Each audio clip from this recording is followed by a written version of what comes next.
Yele batata ba Congomani. Les Congolais, venez ici vous asseoir. Yele matata. Je suis en train de monter un dossier du lourd.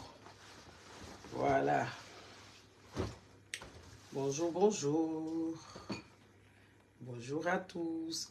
T'as ma beauté.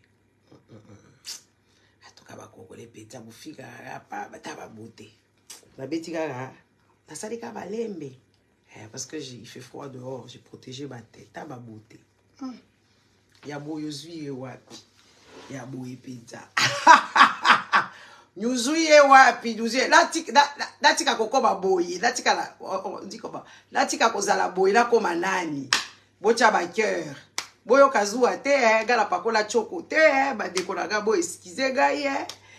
Moi j'ai pas déjà ça la peau, j'ai pas éclairci ma peau. Donc là longwa boye la koma nani. Gabo la biluli, Congolais. Bocha ba cœur, botika bouté bababe. Bogara momi à niveau. Les habits.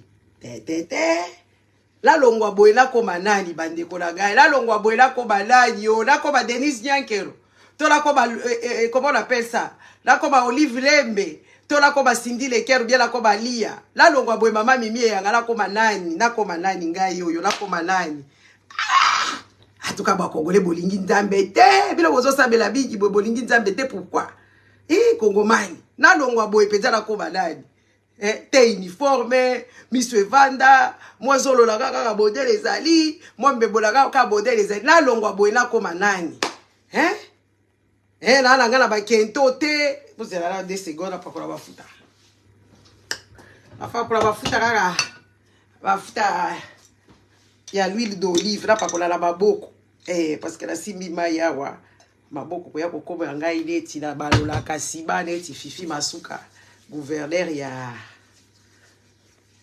Papa Paolo tiki limeronte otiki limeronte. La longwa boyena koma nani. Partagez la vidéo ici. La longwa boyena koma nani. Nazala nani. Timo ki kozonga soki la ko réincarner na koba kaka ngai. Kaka nga modèle na zabu. Ah oui, partagez la vidéo. Partagez beaucoup babo ebele poto banda ko yebisa bilo bakapo. Ba Congolais. Toi ba africain. Faut quand même qu'on vous le dise. Il y a un moment donné, il faut qu'on soit sérieux. Moi, je continue parce que après, on a beaucoup de choses à faire. J'ai pas fini. Les draps, c'est... Repasser les draps, ça énerve.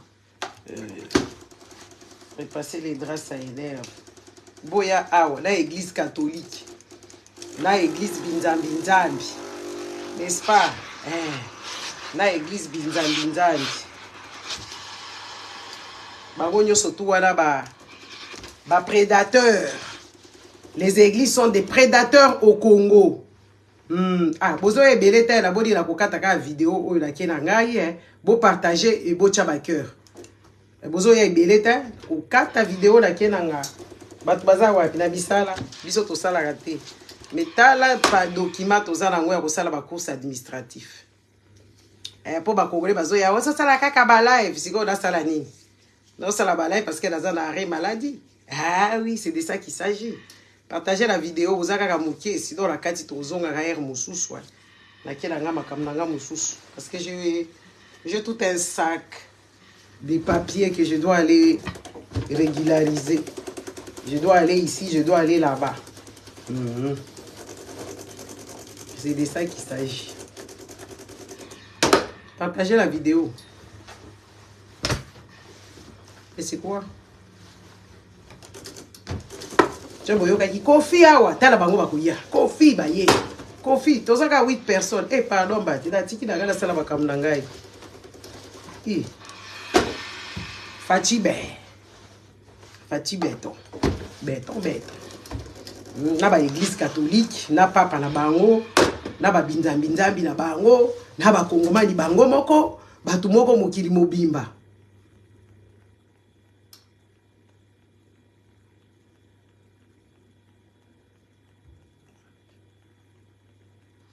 Oh, yo, le truc ici. Ça là. Maman Vanny, c'est de ça que tu parles. Ça. Oh, ça fait quoi? Ça fait plus de... Ça fait plus de 14 ans gelé. Hein? Et ça, vintage. Surtout à la coup d'œil. Oh, Papa Freddy, Papa Freddy, Papa Freddy. Keba. Papa Freddy, keba, Papa Freddy. Nagoya kopaza makita awa. Nagoya kopaza makita. Et ça la bien. Papa Freddy, l'orphelin des pères et des mères. Les tika babiso yoso oba orphelin des pères et des mères.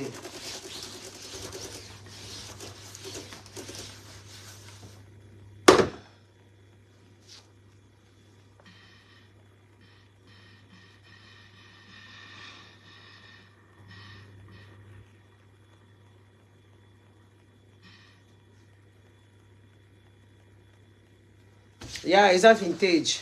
Moi, j'aime le vieux. Hein, j'aime le vieux c'est chic, le vieux c'est pas démodé, c'est vintage. Maintenant, il faut y avoir du social. Mikolo kutu nazali ko calculer na customiser ngo. Na o calculer na customiser ngo na o réfléchir. Attends.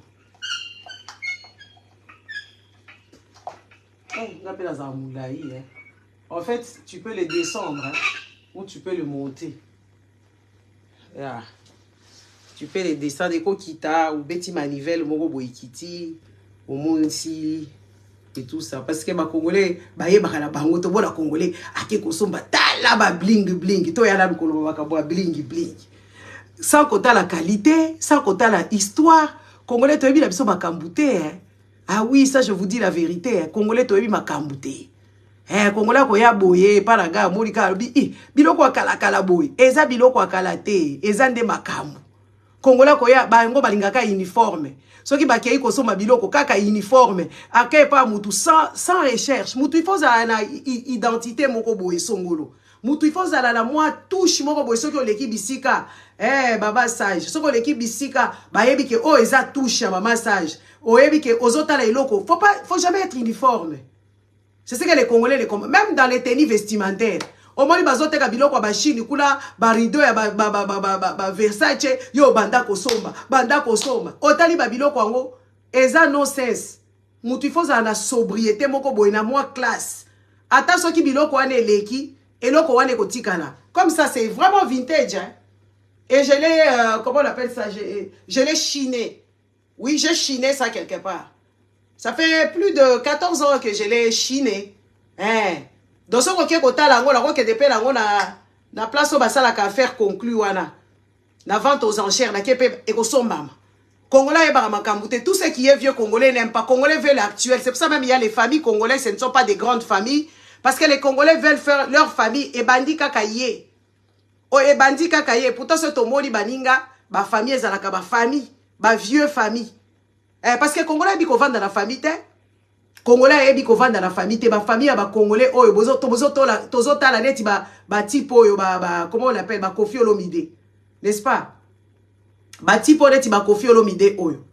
Donc maman Koffi Olomide ça devait déjà son nom, il fallait ça la empire. Mais autant les familles ba Koffi Olomide, eza ba famille ezo si les omwangana parce que pe ezate. Ba tu baza la dignité te. Tu vois pas za kuna na bala na belé baza ba papa et maman. Est-ce que possible que bangozo la basalaka ensemble parce que pour l'intérêt de la famille, pour que le nom persiste, il faut qu'il y ait une entente dans le clan. OK koyoka ba Rothschild. Ba Rothschild doit na bakoko na bango mukutu babanda, bana na bango bakiti, ba neveux et nièces basalaka ensemble, baba kezo sabayebi ke oyo aza côté ba œuvre d'art, oyo aza côté ba banque, oyo aza côté ba marché, oyo aza côté ba Congolais ebi ko komicha na place na été. Ata mwana kizengi nde mimoyo tipo oyo bazolo ba Moïse Mbi azalaka kitoko. Ba Congolais en tout cas kitoko angwe baby Congolais kitoko ebeba Moïse Mbi la bino azab nenge na unamona garçon ya muluba ya modèle wana ya lolenge boite. Oh Moïse Mbi azab mignon garçon. Mignon garçon dans vos rêves parce que vous êtes décomplexés. Oui mignon garçon dans vos rêves. So toke na body. Totalité. Si ko kitoko angwe uti wapi bande ko ngai. Nala bitura kaya boko biso ba Congolais so itoza la bien so kito Congolais toza batu oyo corruptible de yeux.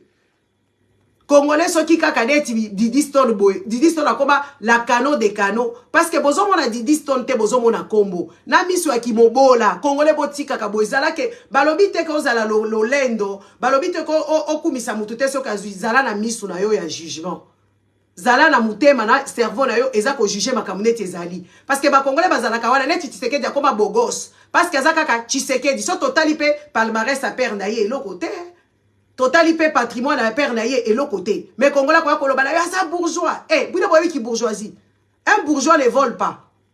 Parce que ba bourgeois là bon na kana ba Rothschild badi ba kalikila ka makambo na bango, hein? Na ba Rockefeller ceux qui ba Rockefeller, ba kalikila ka 1 centime eza 1 centime mutu na mutu ebi place naïe, mutu na mutu ebi ba avoir na bango modèle bakabaka. Des preuves avec que tout le monde qui bango c'est des gens qui ont malmené le monde. Qui malmène le monde. Mais Herba Sala Kaba partage na bango koyo kapenza que oui, ba légué ba œuvre d'art na bango na humanité. Ba pesi ba œuvre na lobi ke baza bato irréprochable mais vie familiale baza irréprochable parce qu'ils sont toujours ensemble. Ils savent gérer leurs problèmes dans le clos.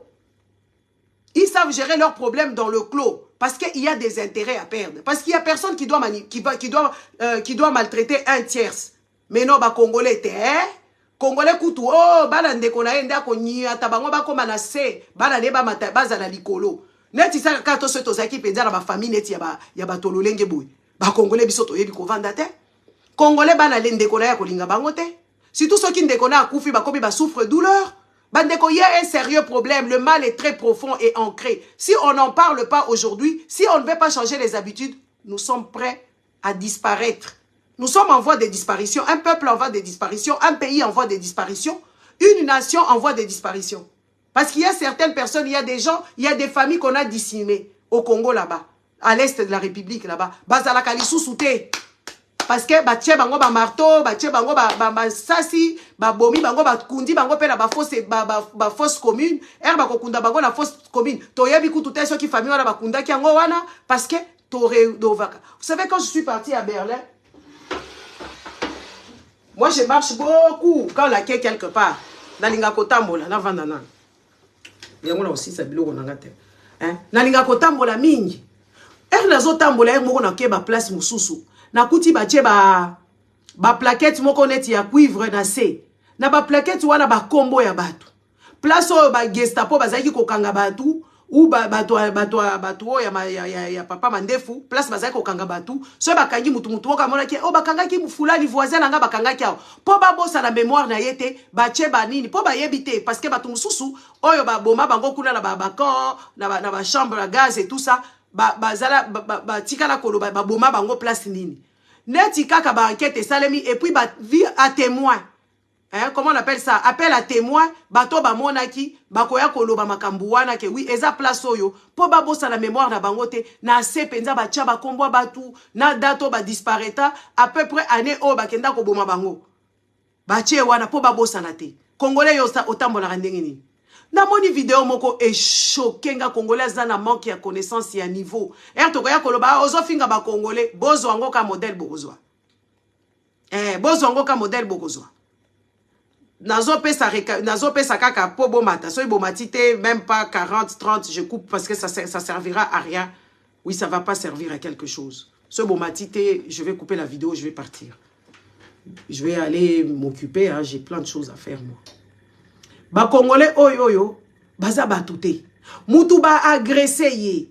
Aza entre la vie et la mort. Il est sonné en fait, il est perdu. Peut-être azo ça la hémorragie interne. Mais ba Congolais bazo filmer na mutu ayebiye bota le longi na papa wana zalaki na souffrance mais boza peuple ndenge nini bino batu bovandi na ba Congo wana pourquoi bokoza ba bizengi boye mutu aza kokufole bo mema yena na secours à liboso bo mema yena hôpital po ba ke de kopesa ba premier soin ba kotie en bon soin ne siko bokoya ko sala nini bokomi ko luka appel à témoin mutu aza perdu papa mbinga ba agressé ye. Bande kolanga, boza peuple ya ndenge nini to tunana nanu to tunana. Moi des fois quand je regarde ces Congolais, je me dis mais c'est quoi ces sauvages? C'est quoi ce peuple sans pitié? Mutoaza ko souffri na pas si bozui caméra, oh muto ko reconnaître ye, si ko so ki akufi. On est bozoyer bosa la premier secours. Kolengo la e bien po ambulance ezalate, secourisme ezalate. On est bozo mutu bo meme na hôpital, bozo filmer na nubo benga appel à témoin. Mais boza bato ndenge nini? Eh bakoya koloba na bino bolobi ke oh bino boza mayele mais boza ba bolole. Peuple bololé à niveau, la vie humaine n'a pas de l'importance. Et de fois, quand tu regardes ces genres d'imbécilité, tu te dis, mais ça, c'est quoi ça? C'est pour ça que vous ne comprenez pas que vous êtes dans la misère. C'est pour ça que vous ne comprenez pas que vous êtes des gens qui sont maltraités. Vous ne comprenez pas que vous vivez dans les saletés. Peuple, oh, yaba Congolais. Si tout, oh, bah, vandi na Congo. Na ba bizengicien, oh, bah, vandi, oh, na diaspora, bah, zoku misa ba bêtise, ya lolenge boy. Ole bo kendaka kuna bino ba diaspora, bo banda koyebi sa batu, bato ba sala ka ba et soignante, ba yebi le premier secours. Erbino boko kende kuna oke kaka kotonga. Oke kaka po yo sala ki makele mbana yo oke kotonga. Olo banda kopesa batu mwa éducation civique parce que l'État a failli. Parce que aujourd'hui bino bozo seka et cause à la no kona bino azui problème. Akokufa. Et cause à la paix nièce na yo azui problème akokufa mais soki oke kuna na Congo ozui ata quelques heures. Oyo ya kolakisa batu bomoto parce que ba Congolais bazo vivre neti ba nyama. C'est ça le mot. Comment vous expliquez ça? Je ne suis pas en train d'extrapoler. Je suis en train de dire même que Bonyama et Zakutu bien parce que Banyama batika bana na bango à part ba o ba sala ba pondra ba maki. Et puis ba kenda ko pondre ba maki na bango na endroit qu'il faut. Mais les Congolais c'est comme c'est pire. Les animaux ils savent s'entraider. Les animaux ils ba kenda kana troupeau bazo yo kana ba yebi ke place o to kokati saboé. Hein? Ici, on va traverser comme ça l'immigration et Banyama. Ils sont toujours ensemble. Mais quand on regarde les Africains, franchement, c'est pathétique. Quand on regarde comment est-ce que les Africains agissent, c'est juste, ça n'a pas de mots. Une personne qui a été agressée, une personne qui a perdu presque connaissance, au lieu de l'amener d'abord, qu'on puisse lui donner le premier secours, vous les filmez d'abord. Oh, appel à témoin. Mais cette personne est en train peut-être de se vider de son sang. Cette personne est en train de mourir aux yeux de tout le monde. Vous prenez même... Quand on vous dit que les femmes congolaises sont des stupides, vous pensez que c'est une blague. Et c'est une femme qui filme. Et moi, je me demande, oh, bisoto zaba intellectuel, bisoto lobaka français, oh, bisoto kenda classe, bisoto tanga. Avec ce genre de réaction, une personne intellectuelle n'agit pas comme ça. Une personne qui est en train de mourir aux yeux, je ne sais même pas le sort de ce monsieur-là. Il y a le temps crucial, oh, quand on veut sauver quelqu'un, quand une personne est en souffrance, on essaie de bien vite faire. Les amis, ezana batumususu bakoya na baravin awa, abukadi bakoya wana hélicoptère ekoya. Moi j'ai déjà voulu nasi na mona makambwana. Victoire Herboko, ouais, elle était petite. Hein. Elle a fugué. Elle avait 6 ans, Sili qui a accueilli et pas ya. Ake kokota nzela zamba ke ba raccourci o tozwaka na mutuka. Ndoka nde mwana betango. Ngala bandi ko luka mwana 1 heure du temps nazo mona été. Asili kaki, elle avait l'habitude quand elle se fâche, elle va se cacher dans la forêt derrière le garage. Ake kuna na kati ya forêt a croiser les bras ti o kende ko zoaye. Et moi je savais que Asili ki le makambo ezanga tina ko ya ko zonga. On a vendu 30 minutes moi na za azoyate. Je tourne, je la vois pas. J'appelle, j'écris, je la vois pas. Je prends la voiture, je tourne. Je ne pouvais même pas m'imaginer que moi, la Koko Tanzela Zamba wanate. Oh, j'ai pété un plomb. J'ai appelé la police. La police est venue, au quartier, c'est battu mettre en truc, comme il coquait de Koluka. Moi, les premières heures sont cruciales. Il faut sauver l'enfant. Comme Kocha dispatch, penza, oui, hélicoptère, et à Koluka Mwana. Bamboa babini bandeko biloko nyonso tu wana congolais soto zeb sabina balingi ba comparer Congo na Afrique bila balingi ka comparer Congo na Afrique mais boza batu na cerveau na mutema na mai na makila mais vous voulez qu'on vous compare avec qui? Et quand on vous parle comme ça ne rentre pas. Je ne comprends pas c'est quoi votre cerveau, comment vous êtes les gens qui sont super endurcis avec l'esprit trop noir obscurci et c'est compliqué de vivre avec ces genres de personnes. Et c'est compliqué, si on vit ça fait bizarre. Mes chers frères, tous nous devons commencer à s'éduquer. Parce que l'État a failli. Nous devons nous éduquer. Parce que bino babilongi na bino tomo na kate. Makam na bino toyebi angote boya kaka kopesa biso ba leçon awa leçon de morale. Bino bobata misima ya bozo kende bakisa sala bino. Bosa la ba groupe à réflexion kopesa batu bomoto parce que ces gens-là, c'est comme ils vivent comme des je ne sais pas, ils vivent bizarrement, même les animaux ne peuvent pas vivre ainsi. Ils ne connaissent pas le bien et le mal, ils ne savent pas discerner, ils ne savent pas distinguer, ils ne savent même pas comment prendre les autres en charge, même l'amour en question. On se pose la question si ça existe au Congo. Les gens qui t'aiment, c'est par intérêt. La famille qui est derrière toi parce qu'ils savent qu'ils doivent soutirer quelque chose. Moi, parfum, moi, déodorant. Ah oui. Oh, moi, elo kokotine de la bango. Moi, elamba bakosenga yo. Et tout ça là. C'est comme ça. Il n'y a pas d'amour. Maintenant, vous, les gens qui vivez dans des nations où il y a quand même l'amour. Hein. L'amour, une façon de parler. Parce que personne n'est obligé de t'aimer. Netingaï, je ne suis pas là pour qu'on m'aime. Moi-même, je m'aime déjà. Je suis en train de donner les messages. Les gens qui vont m'apprécier, tant mieux. Les gens qui me détestent, au diable. Les Congolais, ils veulent qu'on les aime. Oh, bolingo nation, bandeko. Ba nation, ils veulent ici, ba mindela tokenda ko sala taba biloko administrative ou bien réclamer des choses ceci et cela, ba to méritarango. Mais pas la bango tozo méritango te même comme il y a des lois qui ont été établies, il y a des tests qui ont été établis, ils exécutent même s'ils sont racistes. Même s'ils aiment pas, ils t'aiment pas, mais ils doivent faire leur boulot, il faut faire la part de choses. Mais non, les Congolais boïta. Les Congolais, ils mélangent tout et n'importe quoi. Ils ne savent pas discerner les choses. De dire que oui, oh, bazo ba makambo mboka, makambo ya tribu ezate, makambo muko antombolo ezate, makambo ya chikata ezate, makambo soki ya nyankero eza awate, makambo soki ezate Congolais yebina eko discerner te. Et ce qui est quand même triste, c'est de voir ces gens de la diaspora qui prennent les autres en otage et pourtant eux-mêmes ils sont victimes. Nous sommes tous victimes, hein? Victimes émotionnellement. Parce que tout le monde a une image à Congo, à toza muto amuko atombolo eko choqué yo. Ata soki oza muto ndenge nini ekopesa yo kanda, ekopesa yo souci, ekokotisa yo kaka makanisi ya kibomuto ekozonga. Mais là siko bino bozo kende ko se faire enrôler na ba ambassade wana po bozwa batu na batu o baza na Congo baza na ba esclave. Batika na ka lolenge wana poto yebi ba élection ekolekana awa, ekolekana nango na ndenge ke Wechilombo a gagné ba élection parce que vous êtes juste des personnes corrompues. Qu'est-ce que le Congo vous a apporté? Pourquoi vous n'êtes pas rentré au Congo?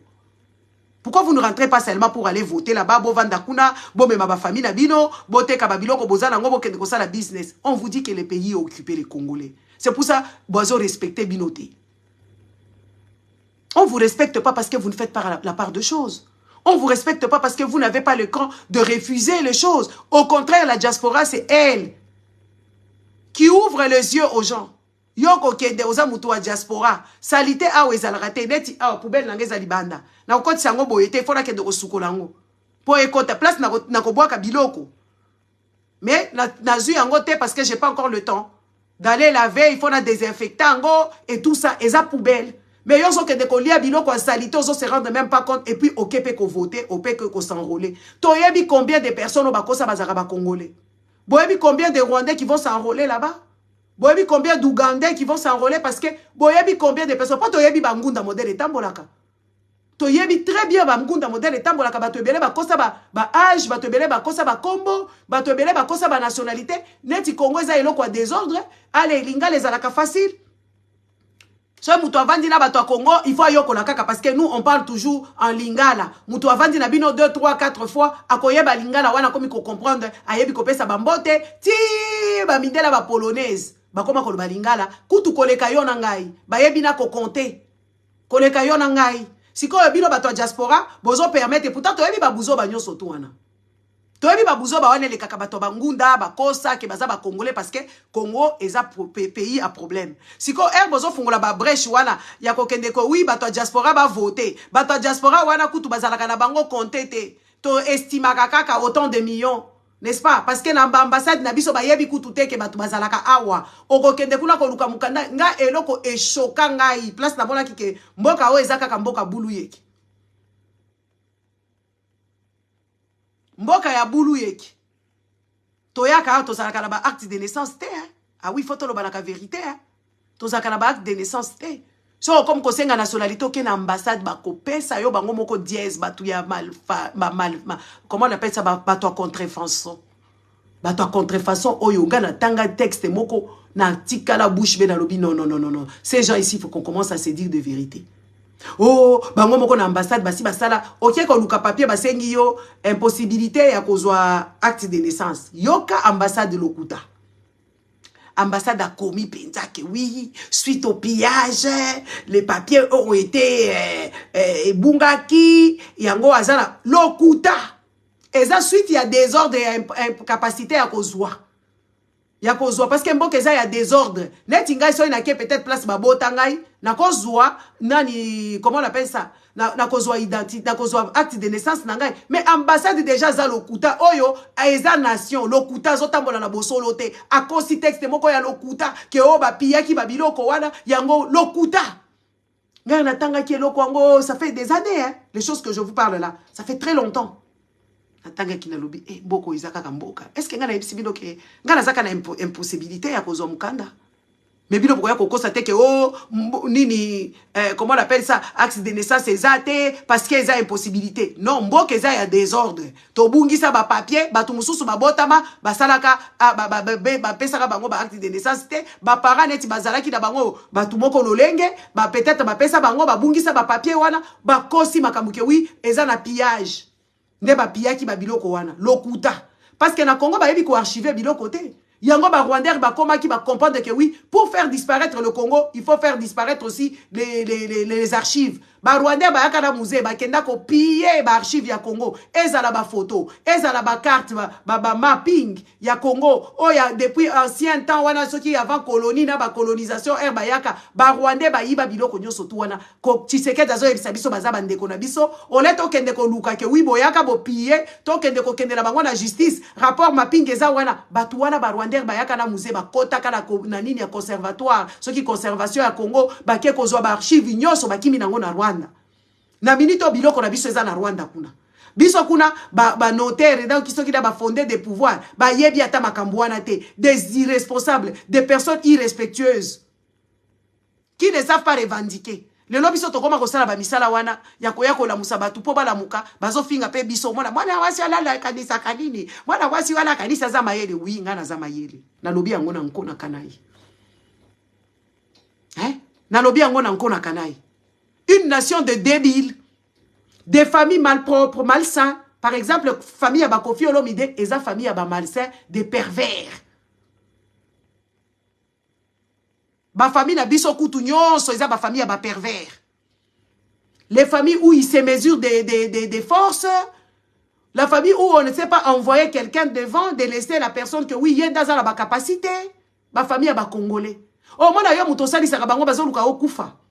Au moins yon doza kamutema boboto ya ko comprendre que ozo comprendre ba makambu oyo olingi famille telema bango bazolinga yo okufa o ba famille ya modèle ni yo mutopesa ka bazolinga ba ruiner yo tala ba congolais neti bazalo kuta okotinda bango kaka iloko moko otindi kaka iloko moko il faut ba matisa bambongo baza batu moko malveillant bazalaka ba congolais bazalaka rapidité. Otindi bango kaka course moko okolala okolamuka. Combien de personnes o bamonaki atindi kombo na ebota la kaya totindi la mbongo na Congo. Ou bien opesi kaka oyebisi bolukelanga papier bo opesi bango kombo no bakokende ko balolango. Bazaka mayele te. Ba congolais bazalaka mayele te Ah oui, oyebisi mutu OK ça va tindelanga kombo na weza la carte ya identité na yo soki carte de lecteur. Akotinda ngondenge wana ta komi kaka. Yoko kende kotinda mbongo okomi kozonga lisusu kuna. Oh ba pesinga ite, ba pesinga te balobi, ba komi kombote. Ozongi lisusu. OK ko changer. Oh balobi, kombo ango, il fallait ko sala bo. Ozongi lisusu kuna. C'est des histoires quand même, moi je trouve ça bizarre hein. Moi je comprends pas. Et puis ozoyebi c'est combat kaka modèle ba komi. Prénom, nom, poste nom. Nom de famille wana nde poste nom nyoso esangana. Mais Congolais qu'on comprend de terre qu'on pèse yo batou et pourtant ah biso tozaka na tante ozo kende musala occupé banana yo occupé ménage na yo occupé makamnyonso Congolais zo comprendre de kakate que ce que baloli kombo et comme identité mususu comment kaka modèle ba yebisi yo koma mais ba Congolais ba comprendre kate au moins ba comme et puis ko kendo baluki 3 tours 4 tours era ko zombongo wana ata merci à local ya kopesa yo te.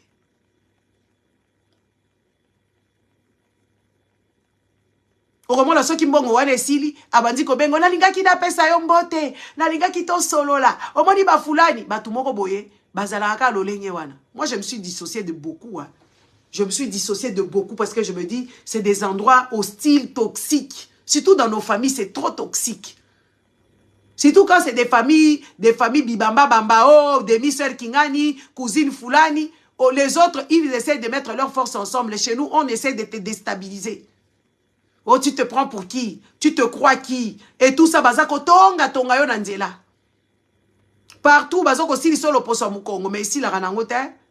Nga j'ai vite compris les choses, les affaires, je me suis dissocié de ces genres de ces genres de choses. Parce que c'est des choses qui sont vraiment nauséabondes. Et ça nous atteint. Ça nous atteint. Ozo lingo sali sa mwana ndeko na yo. Akomi koko sa yo ba prix. Akomi koko sa yo ba jour. O yebisi ezo mbongo kende ko luka papier boye pona yo. Aké ali mbongo wana. Ya zo linga yo pesa yo o présenter ye pa batu o yebani na bango. Neti ngala lobaka na yebani na premier ministre fo mona ba congolais bodé ba komela kanga tika biloko wana kende ko lia Kongo ezaka ka bongo. Tika koloba. Nga ezala batu mususu famille nga balobisa ngate parce qu'elle a dénoncé ka premier ministre wana ka kanzuji. Balobisa ngate yo ndenge nini ba bimisa ngo jalousie. Est-ce que ba yebisi bino nga nazana posa ko koma premier ministre? Na mboka weza pourri boy. Est-ce que ba yebisi bino nga na kona lingi ko yako vanda na bino na salite ona na yako zwa mbasu? Totuna na nanu parce que ba congolais bazaka mayele te. Oh azo critiquer ye tokola ensemble mais tokola ensemble mais aza muyibi. Tokola ensemble papa na ya kufa ka pona makambo ya mboka. Tokola ensemble mais aza malhonnête. Oui, aza muninga na biso, mais oui, aza fa quoi, grand voleur, azo tia bato ebele na kati ya pétrin, et toi inclus d'ailleurs. C'est pas parce qu'on t'a filé un petit boulot de merde où tu ne fais que faire des copes. Oza la place où Mbappé Sakao Mamade Swabana où on te fait la corruption. C'est ce que tu applaudis. Mais au détriment de ton pays, au détriment de tes enfants que tu as mis au monde. Parce qu'au jour d'aujourd'hui, les Congolais, vous devez savoir un truc. Vos enfants là que vous mettez au monde, ce sont des enfants qui auront une vie incertaine. Parce que Baliak a déjà bien été. C'est un bon loti comment on appelle ça? Dans nutriments essentiels été. Ba hôpitaux à Malonga ezate. Congo na bino wana obozo kumisa matin midi et soir. Elo kwa makasi. Bana bazama yele te, baboti bazama yele te, mukonzi azama yele te, ba ministre bazama yele te, ba député kutunde, ba poisson, oh ceux qui ba sardine, ba sénateur ba miyibi. Et toutes les décisions que ces gens-là ont en train de prendre aujourd'hui, ça va impacter la vie de vos enfants. Vos enfants, ça sera juste de coquilles vides, ils vivront. Déjà les Congolais, ils ont Congo, ils ont bisoté. Congo, wana bozomo, ils ont bisoté. Forêt boyeza ya Al Gore, forêt kingani ezalaka ya ba coréen, oyo soki ba américain baza kuna na este ba ngonde bazo mene ba biloko wana, o ba mine eza ya ba canadien na ba juif, mboka wana ezalaka ya bino te. Il faut bo fungola misu, mboka de ko libérer mboka na bino bo comprendre que mboka wana eza ya bino te na minute oyo. Bino boza kaka bato bozo vivre yango boza maltraité parce que vous n'êtes pas chez vous. Et c'est qu'il faut pour libérer ces pays-là, il faut que les consciences se réveillent de dire que comment est-ce que nous sommes sur nos terres, la terre de nos ancêtres, et que biso moko toza ba bénéficiaire te toza kaka ba mendiant. Oyo ka ba jeune congolais ba yaka kaka, soit disant ba naza jeune, ne biso toza ba jeune te, soko si okokisi 18 ans oza jeune te. Soko si okokisi 18 ans oza majeur. Ngalobi na vandi awa, j'étais je faisais quoi déjà? Ah, j'étais en train de faire à manger. Ma fille est partie au sport. Quand elle est rentrée, elle a regardé ce que je préparais. Elle a dit non, elle a envie de manger les champignons. Elle est partie. Elle a pris son vélo, elle est partie au magasin. Elle a ramené ici des pâtés, elle a ramené des saumons, elle a ramené des raisins. Encore banangwa qui consomme babiloko. Nathalie Kanabi. Azan a 18 ans. Comme il faut comprendre que oui, quand elle gagne l'argent, quand elle a envie de manger quelque chose, elle ne va pas demander à maman. Elle a envie de manger son pâté, à qui a son pâté.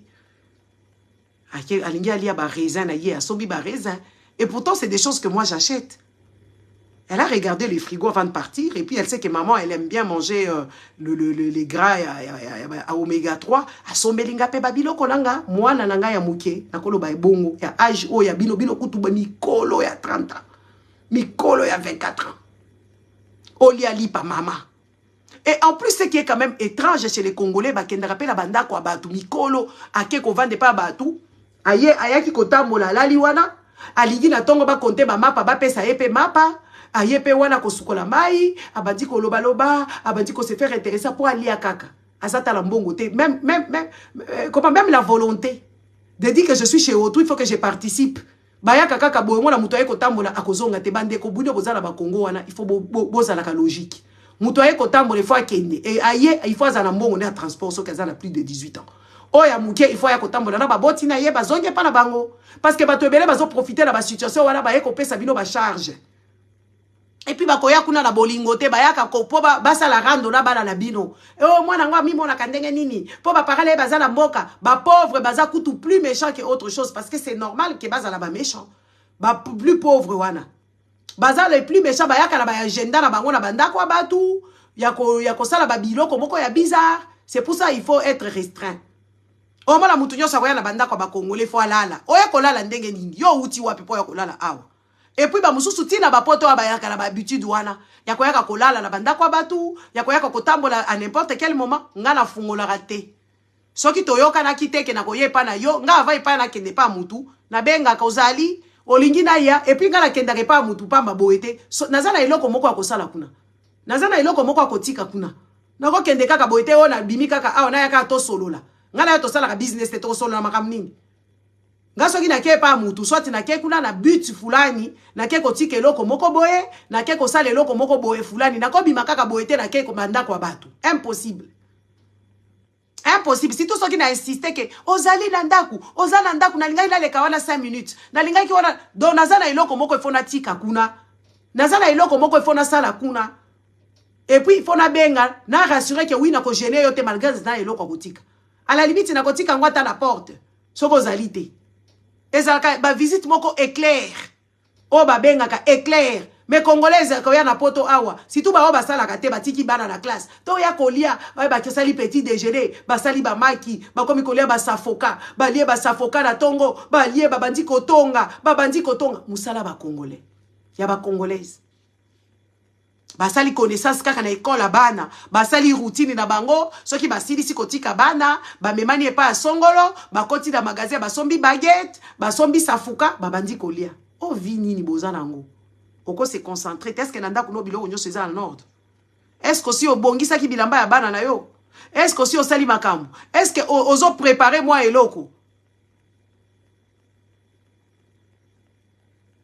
we bakolo ba yo zola kisanini wi na zola kisaki ngai po ba congolais ba soko zo bisa bango makambo ba sala na kati ole pesa réflexion non yo pesa réflexion te abandi koloba ya zo kanisa nini yango ya kanisa le kaka mayele oui Zwa onazo yebi tika vina yo otiki bana okutana kika na muto yebi education na ye de base te oyebi ba subasma na yete oyebi eloko te boyebi bandoki obokenda koluka bino moko nde boluka bandoki ya vite okutani kana mutu na balabala o comprendre kutu façon na ye ya ko fonctionner te o comprendre kutu façon na ye ya ko vivre te okomi kosala na ye bikita bokomi kotonga ba fara mususu ya kanisa kadini ya mimona kaboye ya sala kaboye c'est compliqué. Après ko luka to swana atonga kingai me yo poza yi kotonga batu muto tonga ka ye moko te muto tonga kaka na duo to na trio siko ya trio wana nde bimisaka ba problème po muninga soki azate o ya duo na bino allez bolokoti o muninga kozala te allez bolokoti o mususu bozo sala rotation ya matonga ya matongi Congolais bokola ko bozana comportement mabe bomemango au bo observa kate okuta mundele ero ya zimbwana yake kotambola na ye okuta ero yo ake kosala na ye marche okuta ero moko ake kosala ne jogging okuta ero moko ake kotambola ne kaka kosala randonnée to ake konager mais yo eloko te oyokola eloko te eloko yokola kaka oye kolia ba biloko ozaka nango posa na Afrique kosala ka ba safuka koliaka ba baguette koliaka ba baguette beaucoup tani na ba école bokomi kosala likita koliaka ba baguette ya kokende ko déjeunaka ba biloko ya buzoba bozo solo kutu business te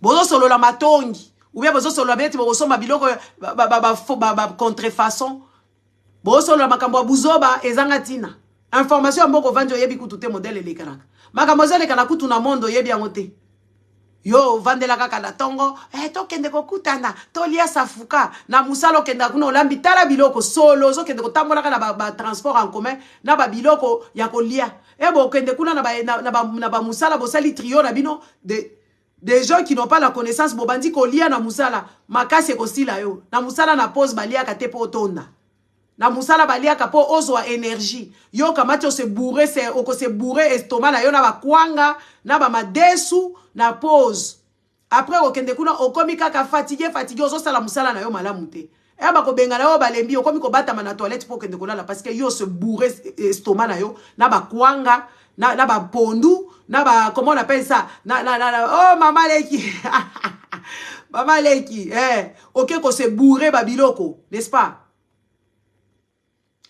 OK ko se bourré babiloko ya kolia okomi ko susu ko poussa chariot na yo ya ménage parce que yo lia ki mingi na air à pause moyen o digérer ezate libumo evimbio et tout ça là babengani yo musala OK kuna bakoko batu okomi ko yoka kanda parce que soko tondi pe mingi za ka biete okomi ko beta bakoko batu bakanyo babengani yo musala faute grave parce que yo lia ki otondi yo ka bango kitoko ye lamba ka biloko ngo bien ye lamba ye de cuisinière na biso bokomi ko sala likelemba ya ko pesa po bokende ko lamba na ba musala et pourtant soko tali ba kolomboka soit soki amemaki tartine na yete akosoma moi eloko vite fait allié au moins kaka bango ba mimaka tartine ou bien ba reste o etikala ki na butu ya muke kaka po azwa énergie mais yo so kende ko se bourrer c'est nani estomac na musala bosala likelemba na bino ba congolaise na ba congolaise boliaka ba biloko bomemaka na musala ngala talaka ba biloko ngo epesaka nga ner ngala zo comprendre te bolie ba Thomson na bino bandi ko sala solo na kati ya réfectoire soki na kati ya place batu bazwaka pause boye na ba makaya boezo sala solo makasi o mana ba minde bazo ba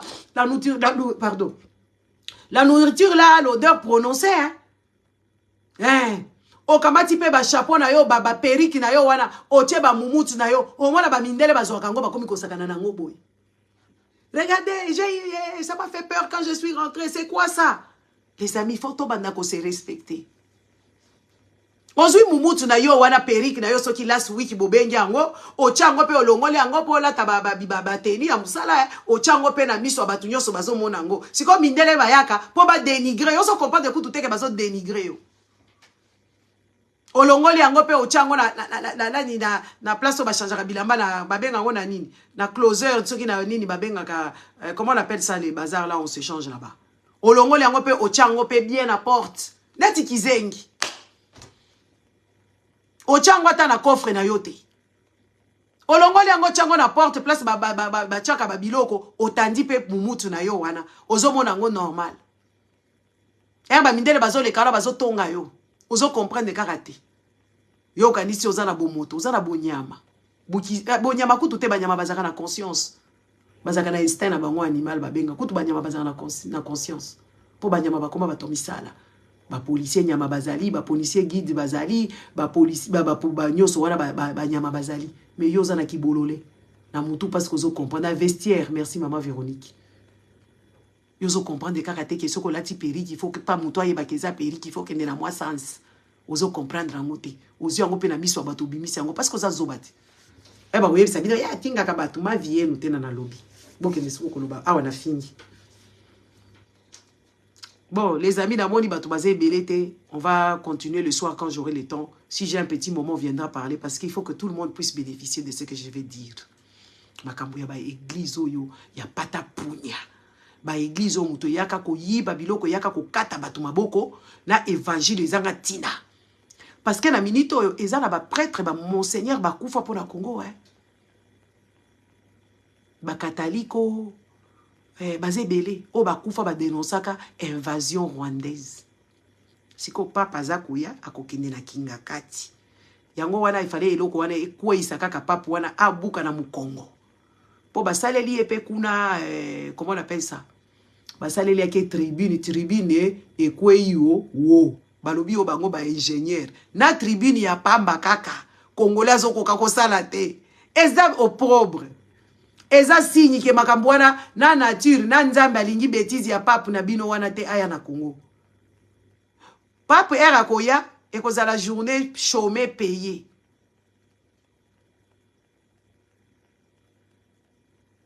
il fallait kaka papa matika kawana abuka na mukongo comme ça bino ba Congo nation congolaise boss bo endosser siko responsabilité que oui papa comme tétraplégique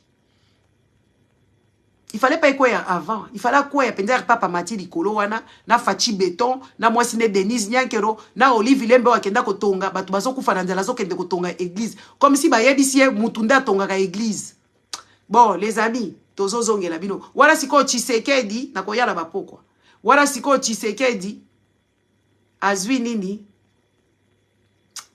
azwi asombi avion na ye po ye atambolaka bayebisi bino Congo azana ba appareil te batu po ba matana avion il faut bakima na tarmac mais Tshisekedi asombi avion na ye po ye atambola et après Tshisekedi akokenda pe na avion wana ekomi ya ye jet privé parce que ye azalaki ko envier bakatumbi na ba jet privé siko Tshisekedi est en train de soupir ses besoins ses envies. N'est-ce pas? Tshisekedi est en train d'assoupir ses besoins et ses envies. Congolais zo yebisanga naza jaloux. Congolais zo yebisanga naza jaloux. Tshisekedi il est en train de vivre ce qu'il n'a jamais pensé avoir. C'est pour ça qu'il ne comprend pas, il ne sait pas, c'est un incapable. C'est un incapable, Tshisekedi est incapable, irrespectueux, azala ye wana mutumoko sans cervelle. J'ai vu une de ses photos depuis qu'il était enfant, il avait les regards dans le vide et sa mère n'a pas compris que cet enfant n'est pas normal. Maman Martha Sia memi Tshisekedi wana oyo ya Chilombo azala misu na yezo tala likolo neti kaka mwana ya Kizengi siko bukizengi na ya nango au sommet de l'état biso siko ya tozo ko dénoncer que oui cet imbécile ici il est au pouvoir pour faire des imbécilités pour faire des bêtises comme ça la nation n'a pas ses avions pour muto matana avion il faut akima na tarmac ba mususu basi basombi ba ticket n'est-ce pas ba sombi ba ticket mais ba kozala embarquer mais il y a qui bimisa na biso et puis ba congolais bazo monango ingénieur Tshisekedi asombi avion oyebo kwa komata na kati siko bino boza bato ndenge nini na koyonga na kozonga na poko na tiki bino au revoir.